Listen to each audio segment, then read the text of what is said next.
최근 음악 차트에서 뜨거운 인기를 끌고 있는 로제의 곡 아파트가 그 주인공인데요. 이 곡은 영국 오피셜 싱글 차트에 오르며 영국인들의 귀를 사로잡았습니다. 또 한국에서 발음 그대로 부르는 커버 영상이 전 세계적으로 인기를 끌며 폭발적인 반응을 얻고 있죠. 싸이의 강남스타일 이후 오랜만에 한국 가수가 영국 차트에서 높은 순위에 오르자 현지 언론에서도 로제의 곡에 주목하며 매력을 파헤치기 시작했습니다. 그런데 이 곡은 혼자만의 노력으로 성공을 거둔 것은 아닙니다. 함께 작업한 아티스트가 있었는데요. 바로 세계적인 싱어송라이터 브루노 마스입니다. 팝의 황제라 불리는 마이클 잭슨의 뒤를 잇는 재능 있는 가수로 평가받는 브루노 마스는 많은 히트곡을 만들어냈고 그래미 어워드에서 무려 11개의 상을 수상한 실력자죠. 수많은 가수들이 그와의 협업을 원하지만 그가 선뜻 수락하는 경우는 드물다고 합니다. 이런 브루노 마스와 함께 작업해 로제는 어떻게 전 세계적인 성공을 거두게 되었을까요? 그리고 이 과정에서 일본의 최장수 아이돌 그룹 아라시와도 얽힌 흥미로운 이야기가 숨어 있습니다. 로제와 브루노 마스의 협업과 아라시가 미국 진출을 위해 그와 협업했던 이야기를 통해 한일 아이돌 문화의 차이도 엿볼 수 있을 텐데요. 지금부터 그 뒷이야기를 함께 살펴보시죠. 브루노 마스는 믿고 듣는 가수라는 별명답게 뛰어난 음악성과 감각으로 전 세계 팬들의 사랑을 받고 있습니다. 그래미에서 11개의 상을 수상하고 수많은 히트곡을 통해 명성을 쌓아온 그는 단순히 노래 실력뿐 아니라 작곡과 프로듀싱 능력에서도 인정받는 진정한 아티스트입니다. 이 때문에 많은 아티스트들이 그와 함께 작업하길 원하지만 실제로 협업 기회를 얻는 것은 매우 어려운 일이죠. 일본의 최장수 아이돌 그룹 아라시도 미국 시장 진출을 위해 브루노 마스와의 협업을 추진했던 적이 있습니다. 아라시는 20년 넘게 일본 아이돌 시장에서 꾸준한 인기를 누리고 있는 그룹으로 일본 내에서 어마어마한 팬층을 보유하고 있죠. 이들이 미국 시장 진출을 결심하게 된 이유 중 하나는 바로 한국의 K-팝 그룹 BTS가 전 세계적으로 큰 인기를 끌고 있는 것을 보고 자극을 받았기 때문입니다. 아라시는 BTS의 성공에 힘입어 미국 시장에서도 자신들이 통할 수 있다는 자신감을 얻은 것이죠. 아라시는 자신들의 음악적 색깔을 유지하면서도 글로벌 팬들에게 어필하기 위해 브루노 마스와의 협업을 결정했습니다. 소속사 측은 브루노 마스에게 곡을 요청하고 보컬 지도와 프로듀싱까지 맡겼다고 합니다. 당시 일본 언론에서는 아라시의 미국 진출을 크게 보도하며 일본의 인기 아이돌이 빌보드 차트를 강타할 것이라는 기대감에 차 있었습니다. 일부 팬들은 BTS의 성공을 뛰어넘을 수 있을 것이라고 믿기도 했죠. 그러나 기대와 달리 이 곡은 빌보드 차트에 진입조차 하지 못했습니다. 미국 시장에서의 반응은 차가웠고 아라시는 단 한 곡으로는 부족함을 절실히 느꼈습니다. 그러나 일본 내에서는 이 실패를 브루노 마스의 탓으로 돌리는 팬들도 많았습니다. 팬들은 브루노 마스가 일본 시장에 무관심해서 제대로 된 곡을 주지 않았다라며 그를 비난했죠. 일부 팬들은 일본 내에서 브루노 마스의 입국을 금지해야 한다는 과격한 반응까지 보였고 이로 인해 논란은 더 커졌습니다. 그러나 정작 브루노 마스는 이 사건에 대해 언급하지 않았고 얼마 후 그는 한국 가수 로제와의 협업으로 다시 주목받게 되었습니다. 일본 팬들의 불만과 달리 로제와 브루노 마스의 협업 과정은 전혀 다른 양상을 띠었습니다. 아라시의 경우 브루노 마스를 고용하여 미국 시장에 맞춘 곡을 요청했다면 로제는 먼저 자신의 음악을 제안하며 아티스트로서 대등한 입장에서 브루노 마스와 소통했습니다.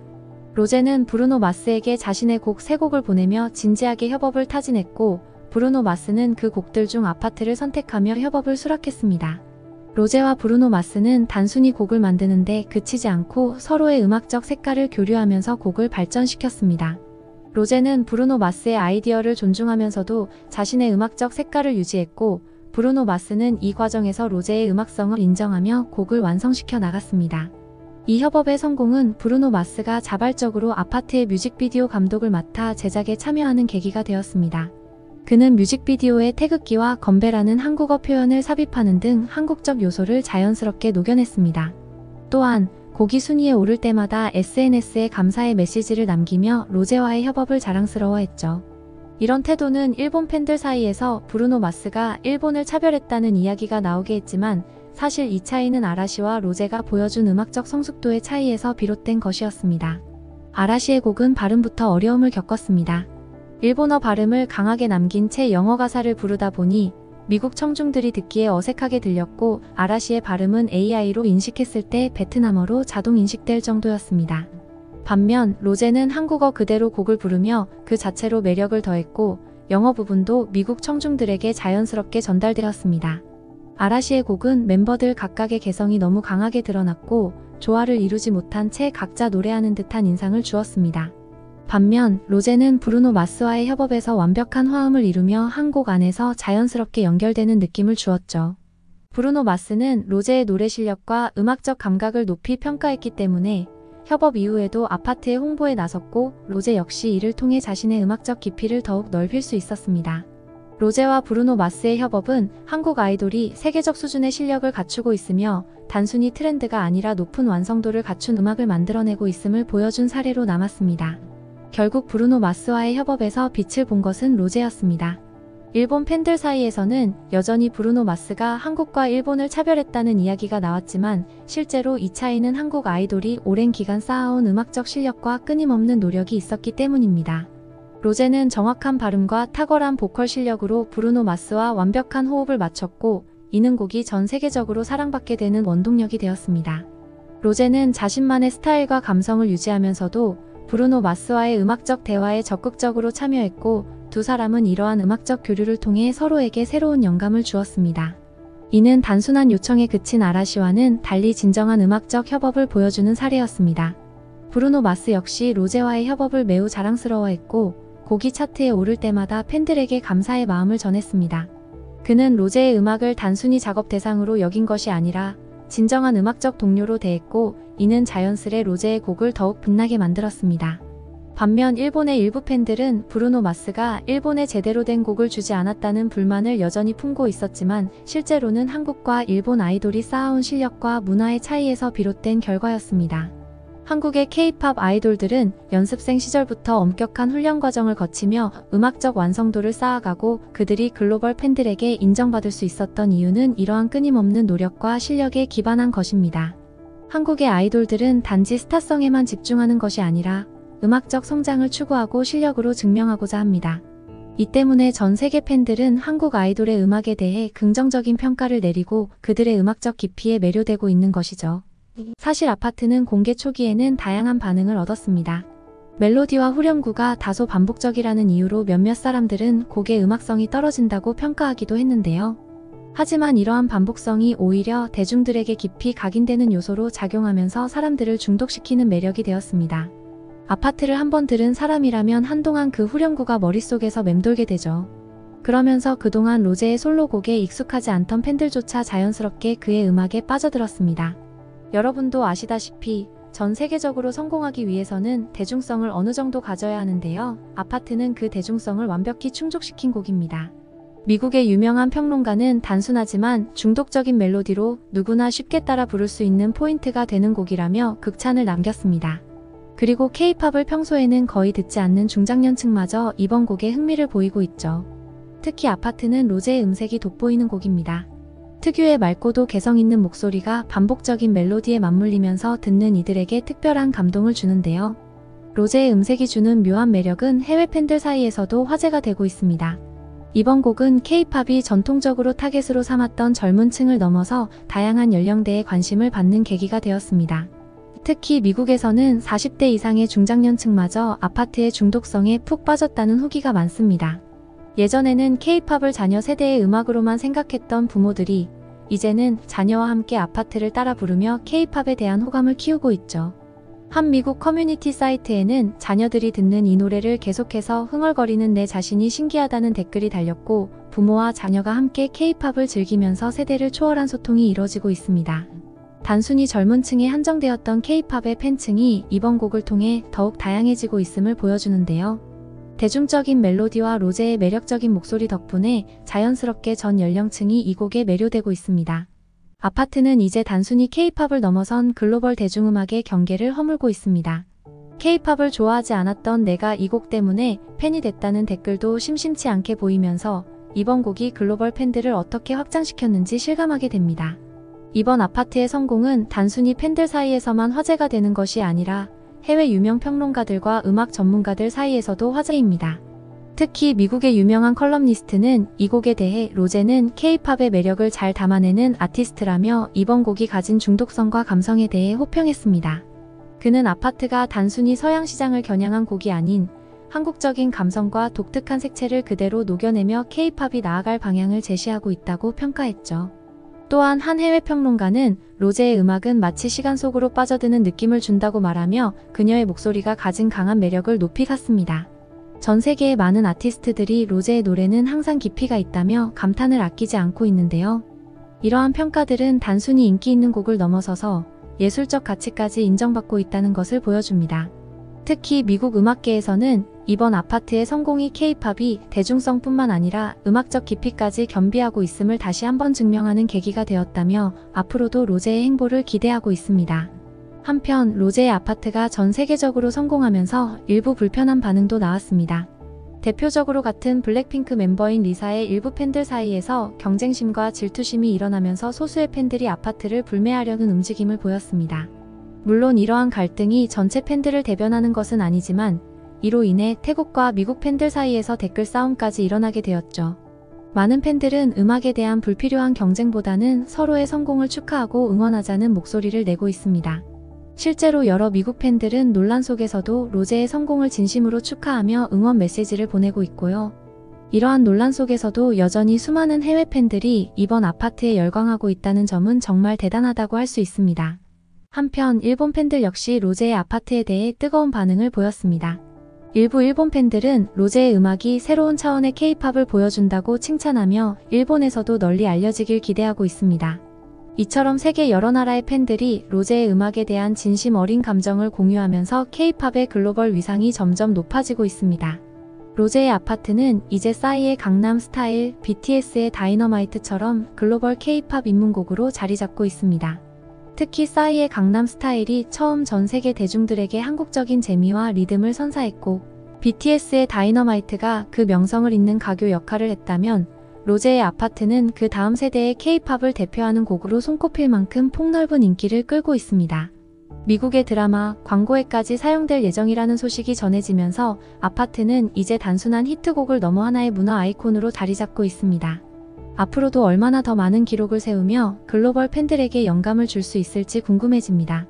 다음은 브루노 마스와 콜라보한 블랙핑크 로제는 대박이 났는데 일본 가수 아라시와의 콜라보는 왜 실패를 할 수밖에 없었는지 그 이유를 알아보겠습니다. 오늘은 글로벌 팬들이 기다려온 특별한 콜라보레이션과 그 성공과 실패에 대한 이야기를 나눠보려고 합니다. 바로 K-팝을 이끄는 걸그룹 블랙핑크의 멤버 로제와 세계적인 팝스타 브루노 마스가 함께 작업한 싱글 아파트에 관한 이야기입니다. 이 곡은 발표되자마자 전 세계 주요 차트에서 1위를 차지하며 엄청난 화제를 모았습니다. 특히 브루노 마스가 직접 프로듀싱에 참여한 만큼 곡의 완성도가 높은 것으로 평가받고 있습니다. 사실 브루노 마스는 아시아권 아티스트와의 콜라보 경험이 이번이 처음이 아닙니다. 2020년에는 일본의 국민 아이돌 그룹인 아라시와 협업한 곡을 발표하며 화제가 되기도 했죠. 당시 아라시는 그룹 활동 중단을 앞두고 팬들에게 특별한 선물을 남기고자 브루노 마스와 협업을 추진했습니다. 하지만 팬들의 기대와 달리 큰 반향을 일으키지 못했고 성공적인 글로벌 협업으로 이어지지 못했는데요. 오늘은 블랙핑크 로제와 브루노 마스의 성공적인 콜라보와 아라시와 브루노 마스의 다소 아쉬웠던 협업을 비교해 보겠습니다. 그 속에서 진정한 콜라보란 무엇인지, 그리고 글로벌 음악 시장에서 아티스트가 어떤 방식으로 협력해야 하는지에 대해 이야기해 보려고 합니다. 먼저 블랙핑크 로제와 브루노 마스가 협업한 아파트는 발표 직후부터 팬들 사이에서 엄청난 인기를 얻으며 글로벌 차트 1위에 오르는 기염을 토했습니다. 특히 브루노 마스가 직접 곡의 프로듀싱을 맡으면서 두 아티스트가 모두 자신의 색깔을 녹여낸 작품으로 평가받고 있습니다. 이 곡은 1980년대 인기곡 헤이 미키를 샘플링하여 친숙한 멜로디를 기반으로 새로운 스타일을 더해 독창적인 분위기를 만들어냈죠. 가사에는 건배와 같은 한국어 표현이 콩글리시 발음으로 삽입되어 독특한 매력을 줍니다. 이 부분은 단순한 팝송이 아닌 K-팝의 색깔이 잘 드러나는 부분이라고 할 수 있습니다. 또한 로제의 매력적인 음색과 브루노 마스의 독특한 감성이 어우러져 한국과 영어권 팬 모두가 즐길 수 있는 곡이 되었습니다. 이 곡은 한국 팬들에게는 K-팝의 정체성을 담은 곡으로 글로벌 팬들에게는 세련된 팝으로 매력을 발휘하며 폭넓은 사랑을 받게 된 것입니다. 특히 주목할 점은 두 아티스트가 함께 뮤직비디오 촬영에 참여해 같은 무대에 선 모습이 공개되면서 팬들에게 더욱 강렬한 인상을 남겼다는 것입니다. 뮤직비디오에서 로제와 브루노 마스는 서로의 스타일을 존중하며 호흡을 맞추었고 그들이 서로에게 영감을 주고받으며 작업한 모습은 팬들에게 큰 감동을 안겼습니다. 로제는 K-팝 아티스트로서의 매력을 한껏 드러냈고 브루노 마스 역시 자신의 개성을 충분히 살리며 두 사람 간의 시너지가 돋보이는 무대를 연출했습니다. 이 곡은 스포티파이에서 브루노 마스 커리어 사상 최고 스트리밍 수를 기록하며 그의 경력을 더욱 빛나게 했고 빌보드 차트에서도 상위권에 오를 것으로 기대되고 있습니다. 특히 로제의 독창적인 보컬과 브루노 마스의 특유의 리듬감이 조화를 이루어 글로벌 팬들에게도 색다른 경험을 선사한 셈이죠. 이러한 성공은 K-팝과 팝이 서로의 강점을 결합해 새로운 트렌드를 이끌 수 있음을 보여주는 사례로 평가받고 있습니다.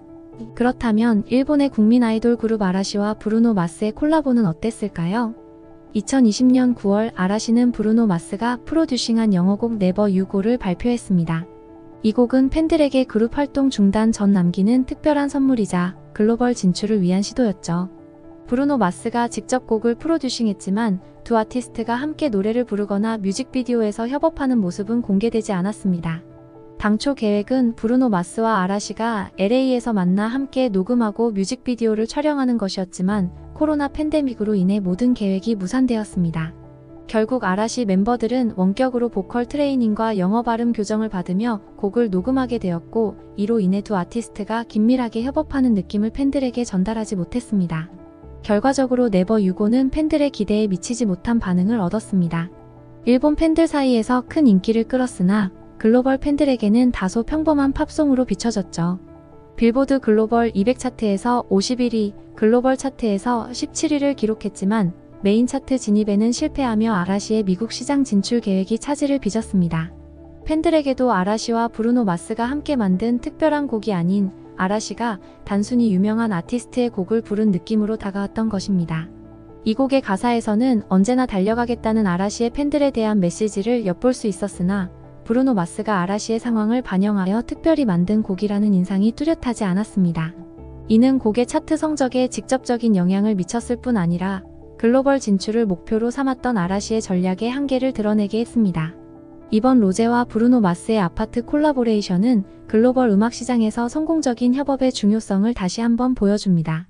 두 아티스트는 단순히 곡을 함께 부르는 것을 넘어서 서로의 색깔을 존중하며 진정한 음악적 시너지를 만들어냈습니다. 또한 한국어 가사를 삽입해 K-팝의 정체성을 유지하면서도 브루노 마스의 특유의 리듬과 감성이 어우러진 곡으로 완성되었죠. 반면 아라시와 브루노 마스의 Never You Go는 아라시의 팬들을 위한 선물로 발표된 곡이었지만 진정한 의미의 콜라보라기보다는 일회성 프로젝트로 마무리된 사례로 남았습니다. 브루노 마스와 아라시가 함께 작업할 수 없는 상황에서 원격으로만 협업하다 보니 아티스트 간의 화학작용을 기대하기 어려웠고 글로벌 팬들에게는 그저 아라시가 부른 영어곡이라는 인상을 주었습니다. 결국 글로벌 진출을 위한 1차원적 전략이었고 팬들과의 소통을 넘어선 음악적 도전이 부족했다는 평가를 받았습니다. 이러한 두 사례를 통해 알 수 있는 것은 성공적인 콜라보레이션이란 단순히 유명 아티스트의 곡을 빌리거나 이름을 내세우는 것이 아니라 서로의 정체성을 존중하고 함께 공감할 수 있는 목표와 비전을 가지고 협업해야 한다는 것입니다. 로제와 브루노 마스는 그 점에서 훌륭한 협업을 보여주었고 이를 통해 두 아티스트 모두 새로운 팬층을 확보하고 커리어 상의 중요한 성과를 이루었습니다. 아파트의 성공은 K-팝과 팝이 서로의 강점을 결합해 새로운 트렌드를 이끌 수 있다는 점을 증명한 사례로 남을 것입니다. 로제와 브루노 마스가 함께 녹음하고 뮤직비디오 촬영에 참여하며 팬들과 소통하는 모습을 보여준 것이 이 성공의 열쇠였죠. 앞으로도 이런 진정성 있는 콜라보가 많이 이루어져 K-팝 아티스트들이 글로벌 무대에서 더 큰 활약을 펼치기를 기대해봅니다. 오늘은 이렇게 로제의 아파트가 전 세계적으로 사랑받고 있는 이유와 팬들의 반응을 함께 살펴봤습니다. 앞으로 K-팝이 더 많은 나라에서 사랑받고 다양한 팬층을 확보하면서 글로벌 문화로 자리잡길 기대하게 됩니다. 여러분, 이 영상이 마음에 드셨다면 좋아요와 구독 부탁드려요. 그리고 로제의 아파트가 여러분에게 어떤 느낌을 주었는지도 댓글로 나눠주세요. 그럼 다음 영상에서 또 만나요.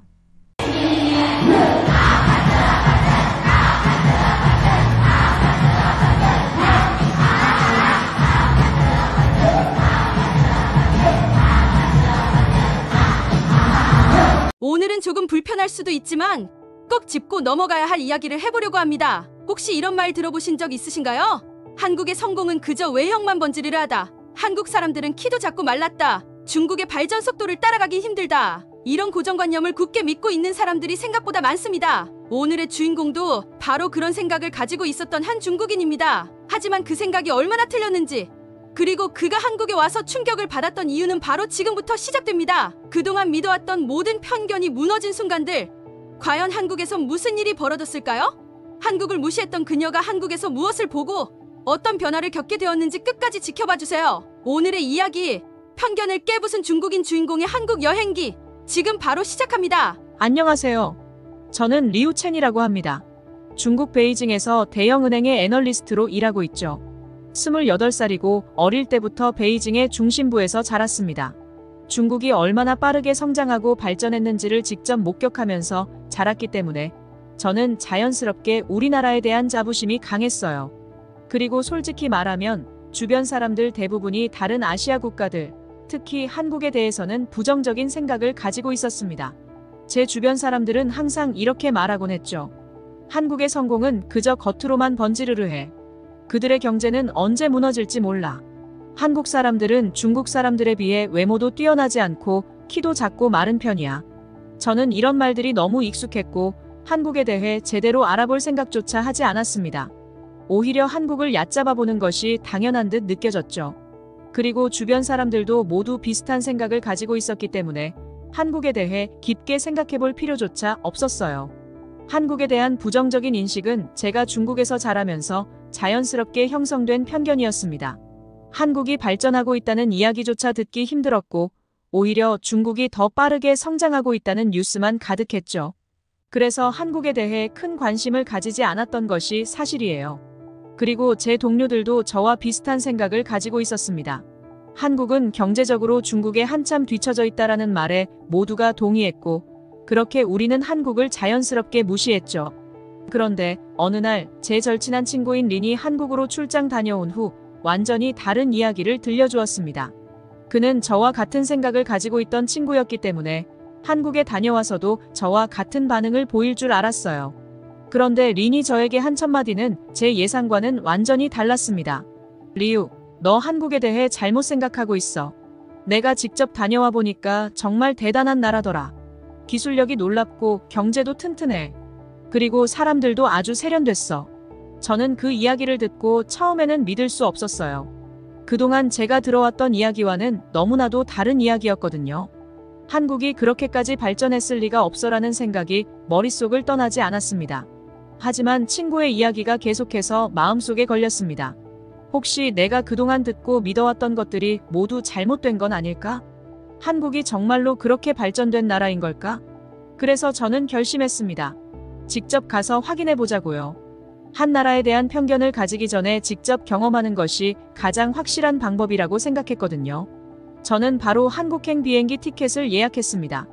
2주 동안 서울에 머물면서 한국이 실제로 어떤 나라인지, 그 발전이 겉으로만 번지르르한지 아니면 진짜로 내실 있는 발전을 이룬 나라인지 확인하기로 했죠. 솔직히 말하면 비행기를 타고 인천국제공항에 도착하기 전까지도 저는 여전히 회의적인 마음을 가지고 있었습니다. 한국의 공항도 낡고 허름하지 않을까? 발전된 도시라고 하더니 그저 겉모습만 화려한 건 아닐까? 이런 생각들이 머릿속을 가득 채우고 있었어요. 하지만 인천공항에 내리자마자 제 예상은 완전히 빗나갔습니다. 인천국제공항은 제가 생각했던 것과는 완전히 달랐습니다. 공항은 너무나도 현대적이고 세련된 디자인으로 가득 차 있었습니다. 모든 것이 깔끔하고 정돈된 모습이었죠. 유리와 강철로 이루어진 이 거대한 건축물은 마치 예술작품처럼 느껴졌습니다. 이게 내가 듣던 그 한국이 맞나? 하는 생각이 들 정도로 첫인상부터 큰 충격을 받았습니다.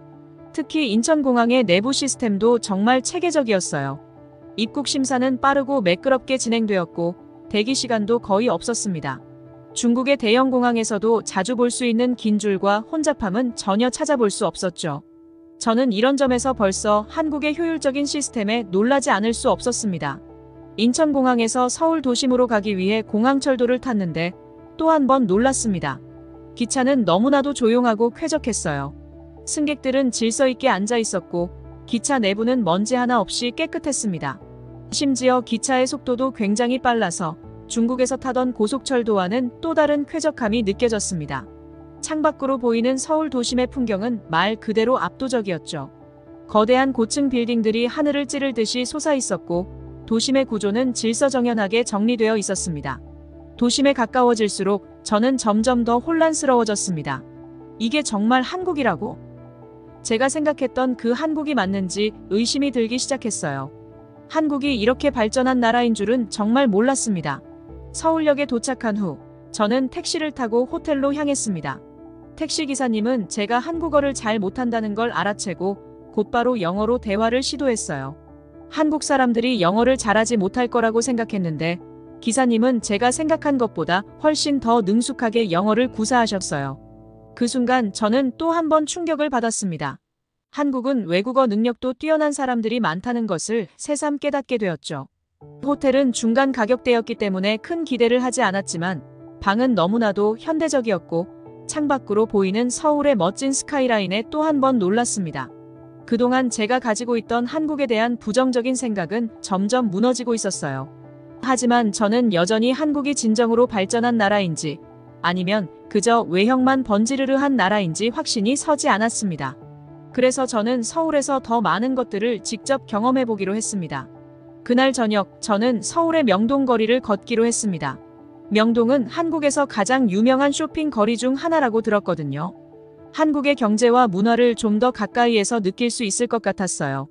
명동에 도착하자 저는 사람들로 북적이는 거리를 보며 다시 한번 놀라움을 느꼈습니다.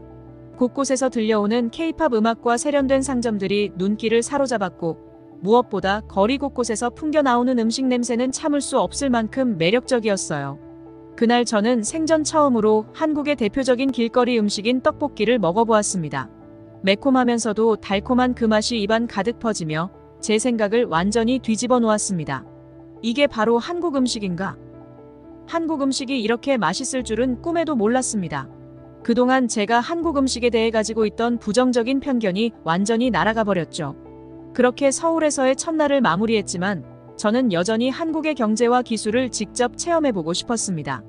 그래서 다음 날 저는 한국을 대표하는 두 대기업인 삼성과 현대를 방문하기로 결심했습니다. 다음 날 저는 먼저 삼성 디지털시티를 방문했습니다. 이곳은 수원에 위치한 삼성의 본사로 마치 작은 도시처럼 수많은 건물들이 모여 있었습니다. 디지털시티라는 이름답게 모든 것이 첨단 기술로 가득 차 있었습니다. 저는 안내를 받으며 내부를 둘러보았고 곳곳에서 진행 중인 연구와 개발을 직접 목격할 수 있었습니다. 특히 한 연구실에서 접히는 스마트폰을 개발 중이라는 이야기를 들었을 때는 그 기술력에 입을 다물 수가 없었습니다. 삼성의 연구원은 이 접히는 디스플레이를 통해 휴대폰을 주머니에 넣을 만큼 작게 만들 수 있을 겁니다라고 설명해 주었어요. 저는 그 말을 듣고 마치 공상과학 영화 속에 들어온 것 같았죠. 한국이 이런 수준의 혁신적인 기술을 개발하고 있다는 사실이 너무 놀라웠습니다. 삼성의 방문이 끝나고 저는 다음으로 현대자동차를 방문했습니다. 사실 중국의 자동차 산업도 매우 발전했다고 생각했기 때문에 현대에서 특별한 점을 기대하지는 않았습니다. 하지만 현대자동차 공장에 들어서는 순간 제 생각은 또 한 번 완전히 바뀌었습니다. 공장 내부에서는 수많은 로봇들이 자동차를 조립하고 있었고 그 과정은 완벽하게 자동화되어 있었습니다. 직원들은 모두 열정적으로 일하고 있었고 그들의 모습에서는 자신감이 넘쳤습니다.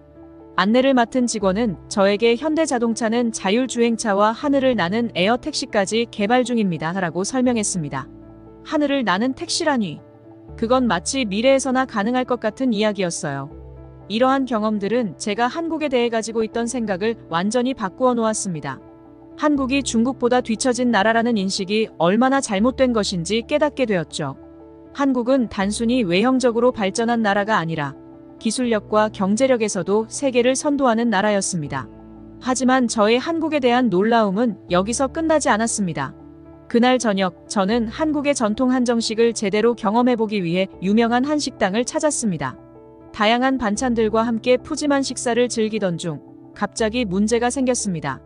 음식을 먹다가 치아에 이상한 느낌이 들었고 몇 년 전에 씌운 크라운이 갑자기 떨어져 나가버린 것입니다. 순간 저는 당황했습니다. 한국은 외국인에게 치과 서비스를 쉽게 제공할 수 있을까요? 그리고 영어로 소통이 가능할까? 여러 가지 걱정이 머릿속을 스치며 불안해지기 시작했습니다. 그런데 그때 옆 테이블에 앉아있던 한 한국인 남성이 제 상황을 눈치채고 다가왔습니다. 그는 능숙한 영어로 무슨 문제가 있으신가요? 도와드릴까요? 라고 물었어요. 처음에는 그의 지나친 친절함이 의심스러웠지만 불안감이 컸기 때문에 그의 도움을 받기로 했습니다. 그는 저를 인근의 치과로 직접 안내해 주었고 그곳에서 저는 또 한 번 한국의 의료 시스템에 감탄하게 되었습니다. 치과는 현대적인 장비들로 가득 차 있었고 진료 속도도 매우 빨랐습니다. 벨기에나 중국에서는 치과 진료를 받기 위해 예약을 하고 며칠을 기다려야 했을 텐데 이곳에서는 바로 진료를 받을 수 있었습니다.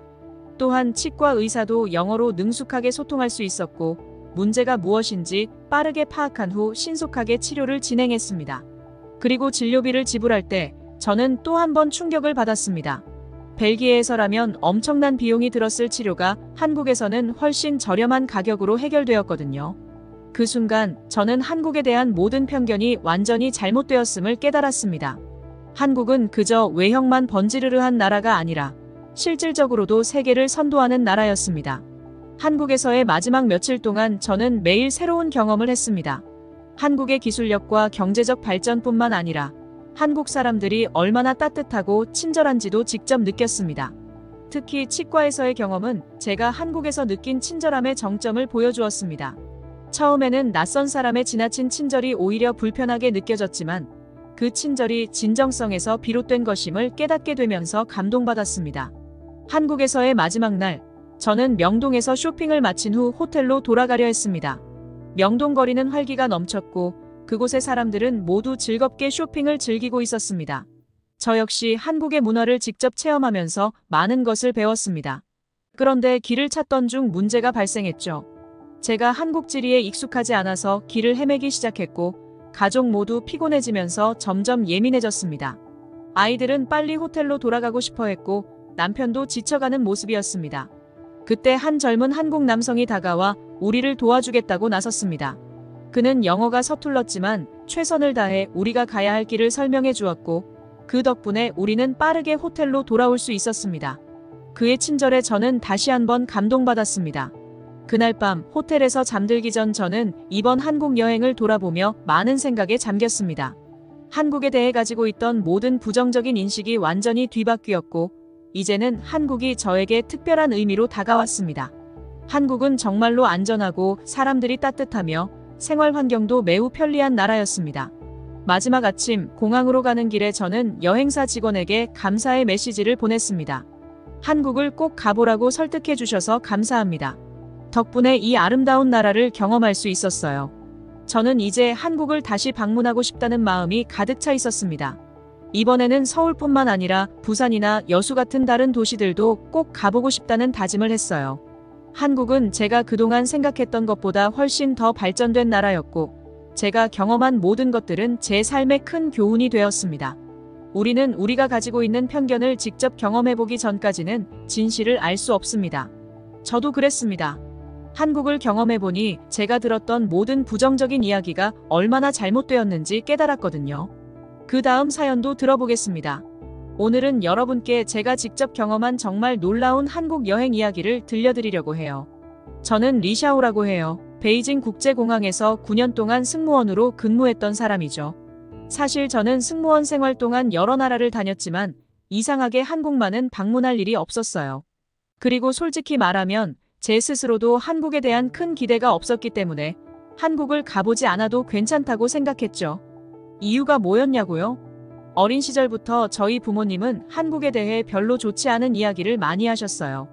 특히 아버지는 한국은 우리 중국을 따라잡을 수 없는 나라다라고 자주 말씀하셨죠.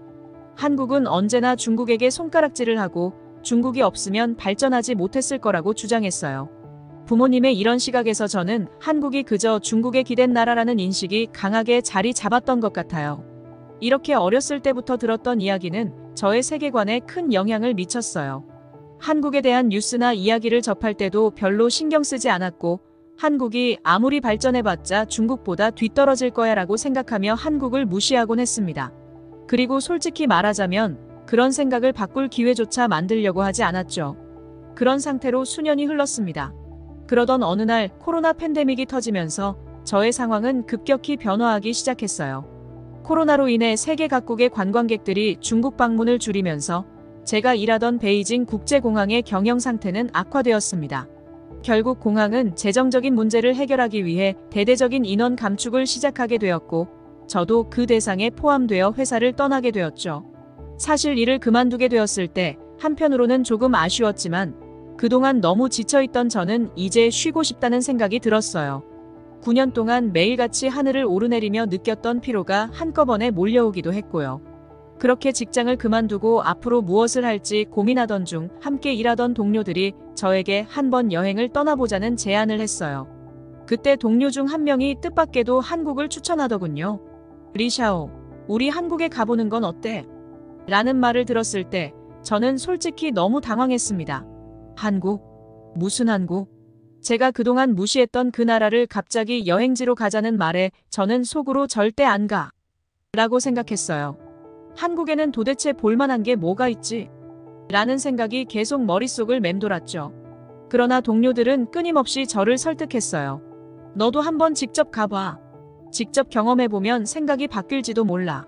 친구들이 하는 이야기를 듣고도 저는 쉽게 마음을 바꾸지 않았습니다.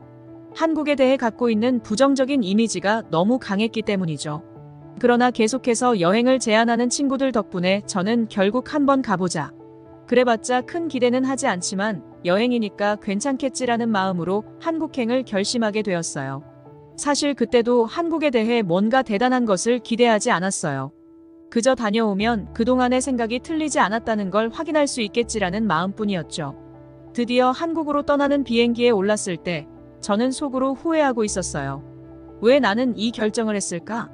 한국에 가봤자 대단한 걸 보게 될 거라는 기대도 없었고, 어쩌면 여행 내내 불편하고 실망스러운 경험을 하게 될 거라는 생각에 긴장감만 가득했죠. 함께 여행을 떠난 동료 중 한 명도 저와 비슷한 생각을 하고 있었어요. 리샤오, 한국에 가면 별거 없을 거야. 그냥 실망만 하고 돌아오겠지. 그 친구의 말에 저는 묵묵히 고개를 끄덕였어요. 비행기가 인천공항에 도착했을 때 처음으로 저의 생각이 조금씩 흔들리기 시작했습니다. 공항에 발을 내딛자마자 느낀 것은 놀라움이었어요. 제가 생각했던 한국의 공항은 그저 작은 규모의 별로 특별할 것 없는 그런 공간일 줄 알았죠. 그런데 인천공항에 도착한 순간 저희 모두의 예상은 완전히 빗나갔습니다. 이 공항은 정말 거대하고 세련된 공간이었어요. 공항 건물 자체의 크기도 엄청났지만 무엇보다 내부의 시설들이 너무나 현대적이었습니다. 입국 심사를 받으면서도 저는 다시 한번 충격을 받았어요. 여권을 기계 위에 올려놓고 지문을 찍고 단 10분 만에 모든 절차가 끝났죠. 제가 그동안 일했던 베이징 공항과 비교하면 정말 너무나도 효율적이었습니다. 중국에서는 여전히 많은 절차가 수기로 이루어지고 때로는 심사 대기 시간도 길어서 짜증이 나곤 했거든요. 하지만 한국은 모든 것이 디지털화되어 있었고 특히 입국 심사와 관련된 모든 절차가 기계에 의해 자동으로 처리되는 모습이 너무나 인상적이었어요. 공항을 빠져나오며 저는 동료들과 눈을 마주쳤습니다. 그들도 저처럼 놀란 표정을 짓고 있었죠. 한국에 도착한 첫 순간부터 저희는 이건 우리가 예상했던 한국이 아니야라는 생각을 하게 되었습니다. 공항 자체의 크기와 시설부터 시작해서 너무나 깔끔한 내부 환경, 그리고 공항 곳곳에 설치된 안내 로봇까지 이 모든 것이 저희가 생각했던 그 한국과는 너무나도 달랐어요. 저는 속으로 아니, 한국이 이렇게 발전했다고? 라는 생각이 들며 머릿속이 복잡해졌습니다. 공항에서 나와 바로 서울로 향하는 지하철을 탔을 때 또 한 번 저의 생각이 깨지기 시작했어요. 한국은 정말 모든 것이 편리하게 연결되어 있었습니다. 공항에서 도심까지 바로 연결된 지하철을 타고 이동하는 것은 너무나 편리했고 무엇보다 지하철 내부도 매우 깨끗했어요. 사실 중국에서도 공항과 도심을 연결하는 교통수단이 있지만 이렇게 빠르고 효율적인 시스템은 처음이었거든요. 지하철을 타고 창밖으로 보이는 서울의 모습은 낯설면서도 아름다웠습니다. 서울에 도착한 후 저희는 명동 거리를 걸으며 한국의 활기찬 분위기를 직접 체험했습니다. 거리는 사람들로 가득했고 그곳에 넘치는 에너지는 저희 모두를 매료시켰죠. 특히 명동에는 다양한 외국인 관광객들도 많았는데 그중 상당수가 중국인이었어요. 처음에는 조금 당황했어요. 저희 부모님은 중국 사람들은 한국에 가지 않는다고 하셨거든요. 그런데 눈앞에 펼쳐진 이 장면은 그 말이 틀렸다는 것을 증명하고 있었습니다. 왜 부모님은 이렇게 말씀하셨을까? 라는 생각이 들었죠. 한국에 온 중국인 관광객들은 모두 즐거워 보였고 명동에서의 쇼핑을 만끽하고 있었습니다. 그러나 제가 가장 놀랐던 순간은 그 후에 다가왔습니다. 저희는 서울의 한 유명한 카페에서 커피를 마시기로 했는데 그곳에서 한국의 디지털 시스템을 다시 한번 경험하게 되었어요. 카페에서 주문을 하려면 직접 카운터에 가야 한다고 생각했는데 카페 한편에 설치된 키오스크에서 터치스크린으로 쉽게 주문할 수 있더라고요. 그리고 음료가 준비되면 알림이 울려서 가서 찾아가면 되니 정말 편리했어요. 한국에서의 생활이 며칠 지나면서 저희는 한국에 대한 편견을 하나씩 깨기 시작했습니다. 첫날부터 인천공항에서의 충격적인 경험을 했지만 그 이후로도 저희가 체험한 한국의 모습은 그동안 저희가 알지 못했던 완전히 새로운 나라였어요. 한국은 그저 작은 나라인 줄로만 알았는데 실상은 매우 발전한 나라였고 무엇보다 편리함이 생활 전반에 녹아있는 나라라는 것을 느끼게 되었죠. 저희가 한국에 온 지 며칠이 지나면서 저는 한국 사람들에 대해서도 점점 새로운 시각을 가지게 되었어요. 특히 저에게 인상적이었던 것은 한국 사람들이 보여준 친절함과 배려심이었어요. 한국 사람들은 항상 웃으며 저희를 맞이해 주었고 필요할 때 도움을 주려는 모습이 너무나 따뜻하게 느껴졌습니다. 그런데 이 과정에서 작은 사건이 하나 있었어요. 친구들과 서울의 한 카페에서 커피를 마시고 있던 날이었어요. 저희는 그저 가볍게 대화를 나누며 여유로운 시간을 보내고 있었는데 갑자기 제 친구가 저에게 속삭였어요. 리샤오, 사람들이 우리를 이상하게 쳐다보는 것 같아. 처음에는 저도 그 말을 무시했지만 계속해서 저를 향해 오는 시선들이 부담스럽게 느껴지기 시작했습니다. 혹시 우리가 중국어를 쓰고 있어서 그런 건 아닐까? 라는 생각에 괜히 불안해졌죠. 그때 한 한국인 남성이 저희 테이블로 다가왔습니다. 저는 순간 긴장했어요. 그런데 그 남성은 저희에게 죄송한데 혹시 이거 떨어뜨리셨나요? 라며 제 친구가 놓고 간 휴대폰을 돌려주더군요. 순간 너무나도 부끄러워졌어요. 저희가 그저 불안해하고 오해했던 것은 사실이 아니었죠. 오히려 그들은 저희를 도와주려고 했던 것이었어요. 그때 저는 한국 사람들에 대한 오해가 완전히 풀렸습니다.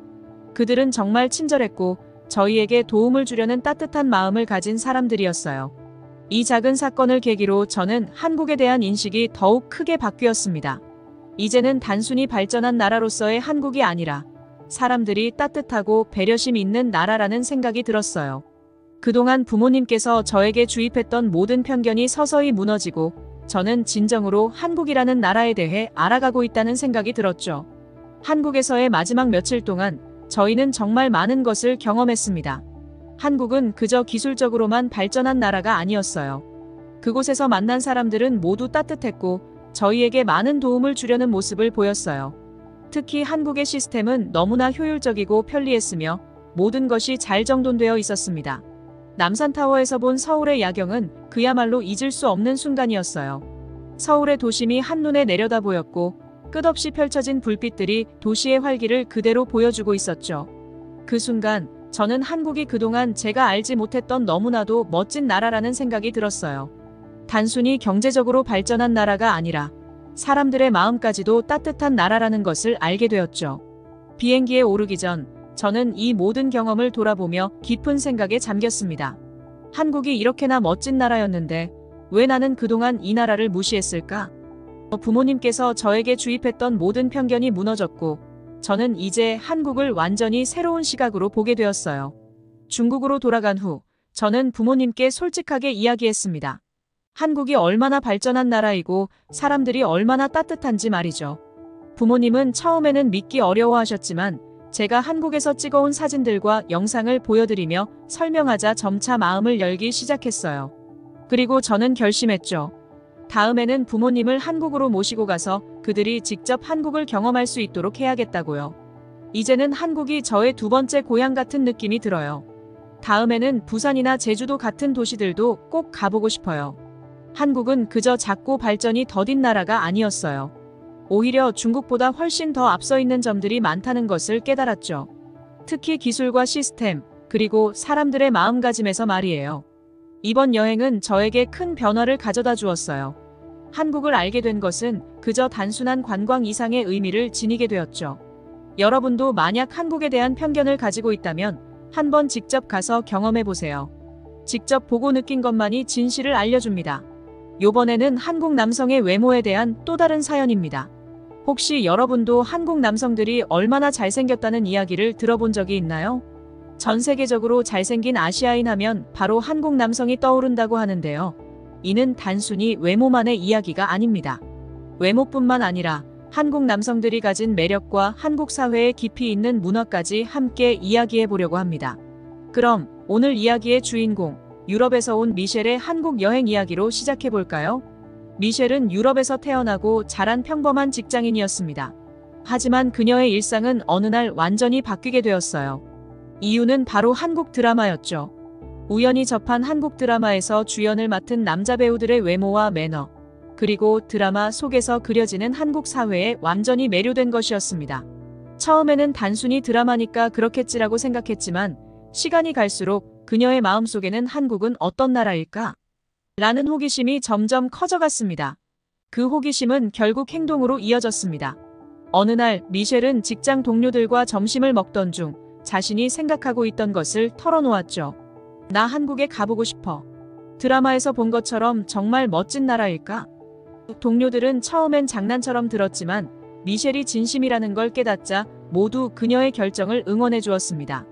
결국 미셸은 과감하게 한국으로의 여행을 결심했습니다. 한국으로 가보자. 직접 가서 그 나라의 문화를 체험해보고 내가 생각했던 것처럼 매력적인지 확인해보는 거야. 그녀는 설레는 마음으로 한국행 비행기에 몸을 실었고 긴 비행 끝에 인천공항에 도착했습니다. 미셸이 인천공항에 내리자마자 받은 첫 인상은 정말 놀라웠습니다. 드라마에서만 보던 풍경이 현실 속에서 펼쳐진 것 같은 느낌이었어요. 공항의 현대적인 시설과 정돈된 환경, 그리고 무엇보다도 공항 직원들의 친절한 태도에 미셸은 감탄을 금치 못했습니다. 이게 정말 한국이구나. 드라마 속 모습이 현실에서도 이렇게 다르지 않다니. 그녀는 첫 발걸음부터 한국에 대해 호감을 가지기 시작했습니다. 그리고 무엇보다도 미셸의 눈길을 사로잡은 것은 한국 남성들의 깔끔한 외모와 패션이었죠. 공항 직원들은 물론이고 공항에서 마주친 남성들 대부분이 마치 모델처럼 세련된 옷차림을 하고 있었습니다. 그녀는 속으로 생각했죠. 정말 사람들이 한국 남성들은 잘생겼다고 말하는 이유가 있었구나. 미셸은 처음부터 한국이라는 나라에 대한 기대감을 품고 서울 시내로 향했습니다. 미셸은 한국에서의 첫날, 서울의 강남, 명동, 홍대 등 유명한 장소들을 방문했습니다. 거리를 걷는 내내 그녀는 한 가지 공통점을 발견할 수 있었어요. 바로 한국 사람들의 깔끔한 옷차림과 세련된 패션 감각이었죠. 그리고 또 한 가지는 도시 자체의 깨끗함과 질서 정연함이었습니다. 그녀가 걷던 길거리에는 쓰레기 하나 없이 깔끔했고 사람들은 서로에게 친절하고 예의를 지켰습니다. 특히 그녀는 지하철을 타고 이동할 때 정확한 시간에 맞춰 도착하는 지하철의 효율성에 감탄했습니다. 이건 정말 대단하군. 유럽에서는 상상할 수 없는 일인데 한국은 이렇게 모든 것이 시간에 딱 맞아떨어지다니. 미셸은 한국의 효율적인 대중교통 시스템에 놀라움을 금치 못했습니다. 그리고 또 하나 그녀가 유럽과 비교해 가장 인상 깊게 느꼈던 것은 바로 안전함이었습니다. 밤늦게까지도 서울의 번화가에서 혼자 자유롭게 돌아다닐 수 있다는 점이 그녀에게는 신선한 충격이었죠. 여기는 정말 안전하구나. 유럽에서는 이런 느낌을 받기 어려운데. 그러나 미셸이 진정으로 한국에 깊이 빠져들게 된 것은 사람들과의 교류를 통해서였습니다. 어느 날 미셸은 혼자 카페에서 쉬고 있었는데 옆 테이블에 있던 한국인이 그녀에게 먼저 말을 걸어왔습니다. 혼자 여행 오셨어요? 한국은 처음이신가요? 필요한 게 있으면 알려드릴게요. 미셸은 이 친절한 제안에 당황하면서도 기분이 좋았습니다. 사람들이 이렇게 친절하다고? 외국인인 나에게 먼저 다가와서 도와주겠다고 하다니. 미셸은 시간이 지날수록 한국의 따뜻한 사람들 덕분에 여행이 더욱 편안해졌습니다. 사람들이 보여주는 작은 친절 하나하나가 그녀에게는 크게 다가왔죠. 그리고 점차 한국 문화와 한국 사람들에 대한 호감은 커져만 갔습니다. 하지만 그녀가 진정으로 한국의 효율적인 시스템과 사람들의 따뜻함을 체감하게 되는 사건이 발생하게 되는데요. 그것은 바로 지호라는 한국인 친구와 함께한 식사 자리에서였습니다. 지호는 한국에서 미셸이 알게 된 첫 한국인 친구였습니다. 둘은 우연히 한 카페에서 만나 대화를 나누며 친구가 되었죠.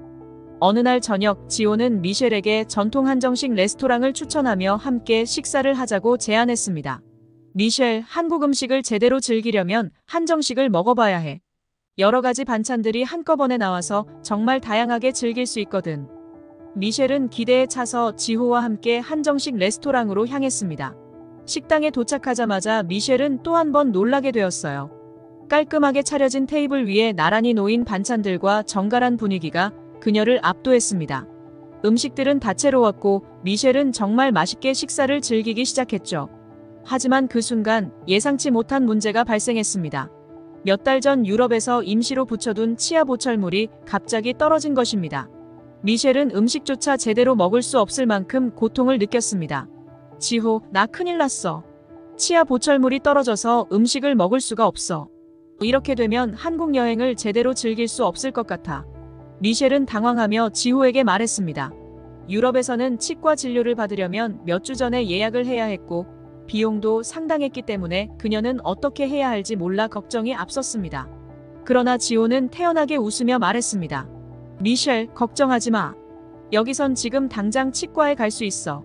미셸은 믿을 수 없다는 표정을 지으며 물었습니다. 정말? 예약도 없이 바로 진료를 받을 수 있다고? 그녀는 지호의 말이 사실일까 의심스러웠습니다. 하지만 지호는 즉시 근처 치과에 전화를 걸었고 불과 10분 만에 치과 진료를 예약할 수 있었습니다. 미셸은 충격을 받았습니다. 이게 가능한 일인가? 이렇게 빨리 진료를 받을 수 있다니. 치과에 도착한 미셸은 또 한 번 놀랐습니다. 치과 내부는 최신식 장비들로 가득했고 진료는 매우 빠르고 정확하게 진행되었습니다. 더욱 놀라운 것은 진료 비용이 유럽에 비해 너무 저렴하다는 것이었죠. 유럽에서는 상상도 할 수 없는 일이었습니다. 진료를 마치고 나와서 미셸은 지호에게 감사의 뜻을 전했습니다. 지호, 정말 고마워. 이렇게 빠르게 해결될 줄은 몰랐어. 유럽에서는 이런 진료를 받으려면 며칠씩 기다려야 하고 비용도 어마어마한데 여기선 당일에 다 해결되고 비용도 저렴하잖아. 한국의 의료 시스템은 정말 대단해. 지호는 웃으며 대답했습니다. 한국에선 이런 게 당연한 일이야. 사람들은 불편한 걸 오래 참지 않고 빠르게 해결하는 걸 좋아하거든. 특히 의료 시스템은 한국이 자랑할 만한 부분이지. 그날 이후 미셸은 한국에 대한 인식이 완전히 달라졌습니다. 단순히 외모가 뛰어난 사람들의 나라가 아니라 효율적이고 체계적인 시스템이 잘 갖춰진 나라라는 것을 알게 된 것입니다. 한국이라는 나라가 그녀의 마음속에 점점 더 깊이 자리 잡기 시작했죠. 미셸은 한국에서의 마지막 며칠을 보내며 한국의 매력에 점점 더 빠져들었습니다. 어느 날 미셸은 서울의 거리에서 작은 사건을 겪게 되었습니다. 그녀는 서둘러 길을 걷던 중 실수로 지갑을 떨어뜨리고 말았습니다. 문제는 그녀가 지갑을 떨어뜨린 사실조차 몰랐다는 것이었죠. 그런데 몇 분 뒤에서 누군가가 그녀를 부르며 달려왔습니다. 저기요. 이거 놓고 가셨어요. 한 젊은 한국 남성이 헐레벌떡 달려와 그녀에게 지갑을 건네주었습니다. 미셸은 깜짝 놀라며 그에게 고마움을 전했습니다. 정말 감사합니다. 제가 떨어뜨린 줄도 몰랐어요. 그는 부끄러워하며 말했습니다. 아니에요. 한국에선 이런 일이 흔해요. 다들 남의 물건을 보면 주워서 돌려주려고 하거든요. 미셸은 이 작은 사건을 통해 다시 한번 한국인들의 따뜻한 마음씨에 감동했습니다. 외모뿐만 아니라 사람들의 성품까지 매력적인 나라, 한국은 그녀에게 이제 단순한 여행지가 아닌 마음의 고향처럼 느껴지기 시작했습니다. 그날 밤 미셸은 숙소로 돌아와 한국에서 보낸 시간을 떠올렸습니다. 한국 남성들의 잘생긴 외모에 대한 관심으로 시작된 여행이었지만 이제는 그 이상의 것들을 발견하게 되었습니다. 한국의 효율적인 시스템, 친절한 사람들, 그리고 따뜻한 배려까지. 미셸은 이번 여행을 통해 많은 것을 배우고 느꼈습니다. 다시 한국에 오자. 단순히 여행이 아니라 좀 더 길게 머물면서 이곳에서의 삶을 제대로 경험해보고 싶어. 미셸은 속으로 다짐했습니다. 그리고 비행기를 타기 전 그녀는 지호에게 마지막 인사를 건넸습니다. 지호, 나 다시 한국에 올 거야. 이번엔 좀 더 오래 머물면서 한국 생활을 경험해보고 싶어. 한국은 정말 매력적인 나라야. 지호는 미소 지으며 말했습니다. 언제든지 와. 한국은 언제나 너를 환영할 거야. 다음번엔 더 많은 것들을 보여줄게. 미셸은 비행기에 올라타 창밖을 내다보며 한국에서의 모든 경험을 되새겼습니다. 처음에는 단순히 외모에 매료되어 시작된 여행이었지만 이제는 한국이라는 나라 전체가 그녀에게 특별한 의미를 가지게 된 것이죠. 미셸은 한국에서의 추억을 가슴에 새기며 다음에 다시 올 날을 기약했습니다. 이처럼 미셸의 한국 여행 이야기는 단순한 외모에 대한 관심에서 시작되었지만 한국의 문화, 사람들, 그리고 사회 시스템을 깊이 이해하게 되는 과정으로 이어졌습니다. 한국은 외형적인 매력뿐만 아니라 따뜻한 사람들의 마음씨와 효율적인 사회 구조까지 겸비한 매력적인 나라입니다. 여러분도 미셸처럼 한국의 매력에 빠져보고 싶지 않으신가요? 오늘 이야기는 여기서 마무리할게요. 구독과 좋아요, 알림 설정 부탁드리고 다음에도 흥미로운 이야기로 찾아뵙겠습니다. 감사합니다.